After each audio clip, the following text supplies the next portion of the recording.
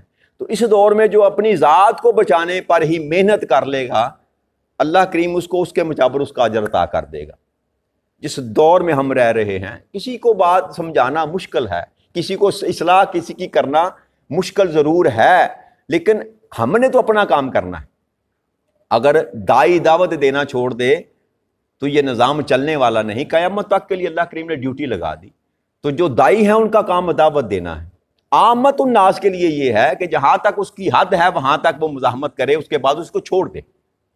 لڑائی جھگڑا یا قتل فساد کرنے کا حکم دین نہیں دیتا، وہاں اس حد کے آگے نہ جاؤ، بس یہاں تک تیری استطاعت ہے۔ اللہ نے فرمایا کہ میں کسی کو بھی اس کی استطاعت سے بڑھ کر نہیں آزماتا۔ تو جب آپ کی حد ہے، آپ نے فرمایا رشوت دینے کے بغیر کو کام نہیں ہوتا۔ تو یہ بھی یاد رکھیے گا، یہ جو ہے نا راشی والمرتسی کاللہم فی النار، یہ بھی تشریح ہم نے کی۔ کاللہم کا تو لفظ ہی نہیں ہے حدیث مبارک میں نا، ایک بات ہے۔ دوسری یہ ہے کہ رشوت اس کو کہتے ہیں کہ آپ کا حق نہ تھا، آپ کا حق نہ تھا، آپ نے پیسے دے کر لے لیا، اس ایسے مال کو آپ رشوت کہیں گے۔ اگر آپ کا حق ہے اور آپ کو نہیں مل رہا، اور اگر آپ پھر پیسے دے کر لے رہے ہیں تو اس کے لیے تو وہ رشوت ہے، آپ کے لیے رشوت نہیں ہے۔ یہ فرق ہے بریک سا، یہ بتاتے نہیں ہیں علماء کرام، بتانا چاہیے کہ اس معاشرے میں جس میں ہم رہ رہے ہیں، آپ اپنے بچے کا سرٹیفکیٹ بھی لکھوانے کے لیے جائیں نا مارک کمیٹی میں تو وہ لکھا نہیں جائے گا، مجبور ہیں آپ، تو کیا کریں گے، کیا کریں گے؟ لیکن آپ کسی کا حق غصب نہیں کر رہے، آپ اپنا آپ حق لے رہے ہیں نا، تو وہ ذات دیکھتی ہے، وہ جانتی بھی ہے، آپ کے اندر کے حال کو بھی جانتی ہے۔ اور اس پر کئی اکابرین جو ہمارے بڑے ہیں ان کے فتاوا موجود ہے اس بات پر کہ رشوت اس کو نہیں کہتے۔ رشوت اس حال میں ہوگی کہ آپ کا حق نہ تھا اور آپ نے پیسے دے کر اس کو لے لیا، زمین اپنے نام کرا لی، غلط کاغذ بنوا لیے، 2 نمبر کام کیا، اس کے لیے جو پیسے دیے آپ نے اس کو رشوت کہتے ہیں۔ لیکن اگر آپ جائز کام کرانے کے لیے کوئی آپ سے پیسے مانگ رہا ہے تو آپ کے ذمہ وہ گناہ نہیں ہے، لیکن اس کو جواب دینا پڑے گا، کیونکہ وہ آپ کا حق غصب کر رہا ہے۔ غاصب وہ ہوگا، آپ غاصب نہیں ہیں، اس لیے۔ اور باقی سود کا معاملہ رہ گیا، وہ سود کا جواب حاکم وقت دے گا، آپ نہیں دیں گے سود کا جواب، کیونکہ سود کے نظام کو قائم کرنا آپ کی اور میری ذمہ داری نہیں ہے۔ مجھ سے وہ سوال کیا جائے گا جو ذمہ داری مجھ پر ہے، مجھے بچنا چاہیے۔ میں پی ایل ایس اکاؤنٹ نہ کھلاؤں، میں ایسے اداروں میں کاروبار نہ کروں جہاں پر سود کا بزنس ہوتا ہے، ٹھیک ہے نا جی۔ بینک کی جاب ہے، بعض لوگ کرتے ہیں، بعض نہیں کرتے، جو کہتے ہیں کہ نہیں یہ جائز نہیں ہے وہ نہیں کرتے، ٹھیک ہے نا جی۔ تو اگر آپ سمجھتے ہیں کہ یہ معاملہ جو ہے اللہ اور اللہ کے رسول کی نافرمانی کی طرف جاتا ہے، دوسرا راستہ تلاش کر لیں۔ اللہ فرماتا ہے تو آ جا، میں تمہیں وہاں سے دوں گا جہاں تو سوچ بھی نہیں سکتا۔ تو یہ تو انسان کے اختیار میں ہے، انسان کے اپنے اختیار میں ہے کہ فیصلہ اس نے کیا کرنا ہے۔ اسی کا نام بھائی جان سزا اور جزا اسی لیے ہے نا کہ انسان کو سوچنے سمجھنے کی، فیصلہ کرنے کی اللہ کریم نے قوت اور اختیار دیا ہے۔ اگر سارا کچھ ہی وہ کر دیتا، پکڑ کر سیدھے رستے پر بھی لگا دیتا، سارے نظام کو سیدھا صاف ستھرا کر کے رکھ دیتا، تو پھر دوزخ بنانے کی تو اس کو ضرورت نہ تھی نا۔ اس کو بند کر دیں۔